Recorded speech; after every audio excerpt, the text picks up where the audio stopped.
সেদিন তাদের ঘরে খুব সুস্বাদু খাবার রান্না হচ্ছিল। রান্নার ঘ্রাণে পুরো ঘর মৌ মৌ করছিল। পাশের প্রতিবেশী গরিব চাচাটির ঘর অন্ধকার। তাদের ঘরে আজ হয়তো চুলা জ্বলেনি। আমরা পোলাও খাবো আর প্রতিবেশী না খেয়ে থাকবে, এটা তো মুমিনের কাজ নয়।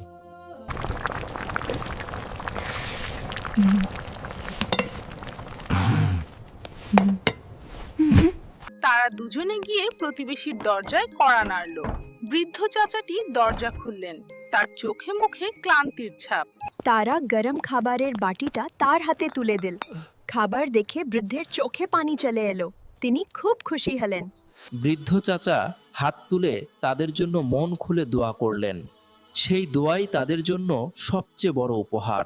রাসূল বলেছেন, সে মুমিন নয় যে পেট ভরে খায় অথচ তার প্রতিবেশী ক্ষুধার্ত থাকে। আল্লাহ আমাদের আমল করার তৌফিক দিন।